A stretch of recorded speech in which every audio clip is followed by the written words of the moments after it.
ಬೀದರ್ನಲ್ಲಿ ಸಚಿವ ಬಿ ನಾಗೇಂದ್ರ ಅವರ ರಾಜೀನಾಮೆಗೆ ಆಗ್ರಹಿಸಿ ಬಿಜೆಪಿಯಿಂದ ಅನಿರ್ದಿಷ್ಟಾವಧಿ ಧರಣಿ ಆರಂಭಿಸಲಾಗಿದೆ. ಜಿಲ್ಲಾ ಉಸ್ತುವಾರಿ ಕಚೇರಿ ಪಕ್ಕದಲ್ಲಿ ನಡೆದ ಧರಣಿಯಲ್ಲಿ ಬಿಜೆಪಿ ಕಾರ್ಯಕರ್ತರು ಹಾಗೂ ಮುಖಂಡರು ಸಚಿವರ ವಿರುದ್ಧ ಧಿಕ್ಕಾರ ಕೂಗಿ ಆಕ್ರೋಶ ವ್ಯಕ್ತಪಡಿಸಿದರು. ಬಿ ನಾಗೇಂದ್ರ ಅವರು ಕೂಡಲೇ ರಾಜೀನಾಮೆ ನೀಡಬೇಕು ಎಂದು ಪ್ರತಿಭಟನಾಕಾರರು ಆಗ್ರಹಿಸಿದರು. ರಾಜೀನಾಮೆ ನೀಡುವವರೆಗೂ ಧರಣಿ ಮುಂದುವರಿಸುವುದಾಗಿ ಬಿಜೆಪಿ ಮುಖಂಡರು ಎಚ್ಚರಿಕೆ ನೀಡಿದರು. ಧರಣಿಯಲ್ಲಿ ಮಾಜಿ ಕೇಂದ್ರ ಸಚಿವ ಭಗವಂತ್ ಖೂಬಾ, ವಿಧಾನ ಪರಿಷತ್ ಮಾಜಿ ಸಭಾಪತಿ ರಘುನಾಥ್ ಮಲ್ಕಪೂರೆ, ಬಿಜೆಪಿ ಜಿಲ್ಲಾಧ್ಯಕ್ಷ ಸೋಮನಾಥ್ ಪಾಟೀಲ್, ಈಶ್ವರ್ ಸಿಂಗ್ ಠಾಕೂರ್ ಸೇರಿದಂತೆ ಹಲವು ಬಿಜೆಪಿ ಮುಖಂಡರು ಹಾಗೂ ಕಾರ್ಯಕರ್ತರು ಭಾಗವಹಿಸಿದ್ದರು.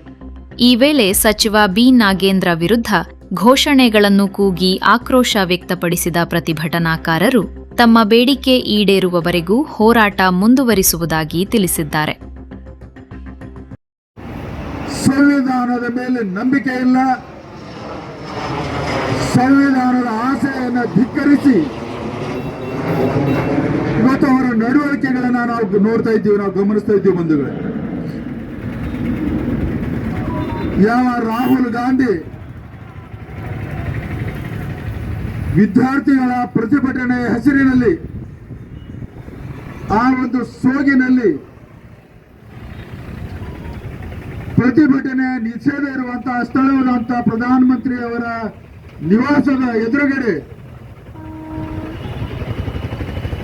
ಸಂಪೂರ್ಣವಾಗಿ ನಿಯಮ ಉಲ್ಲಂಘನೆಯನ್ನ ಮಾಡಿ ಪ್ರಧಾನಮಂತ್ರಿಯವರ ಮನೆ ಎದುರುಗಡೆ ಒಂದು ಬಚ್ಚಾ ತರ, ಒಂದು ಹುಚ್ಚು ವ್ಯಕ್ತಿಯ ತರ,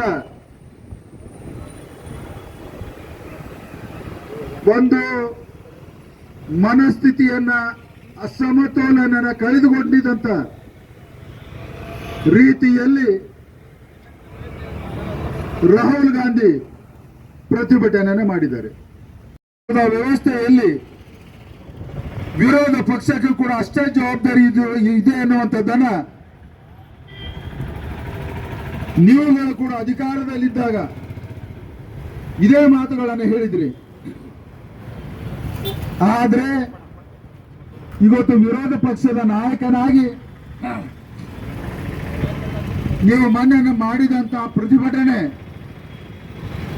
ಇದು ವಿರೋಧ ಪಕ್ಷದ ಸ್ಥಾನಕ್ಕೆ ಶೋಭೆ ತರುವಂತದ್ದಲ್ಲ.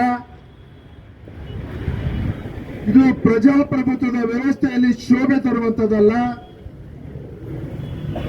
ಇದು ಡಾಕ್ಟರ್ ಭೀಮರಾವ್ ಅಂಬೇಡ್ಕರ್ ಅವರ ಬರೆದಂತ ಸಂವಿಧಾನಕ್ಕೆ ಶೋಭೆ ತರುವಂತದ್ದಲ್ಲ. ಇಂತಹ ನಾಚಿಗೆ ಕೆಟ್ಟ ಕೆಲಸವನ್ನ ಮಾಡಿದ್ರಿ. ಇದು ನಿಮ್ಮ ಒಂದು ತಂತ್ರಗಾರಿಕೆ ಇದೆ. ಕಳೆದ 12 ವರ್ಷಗಳಲ್ಲಿ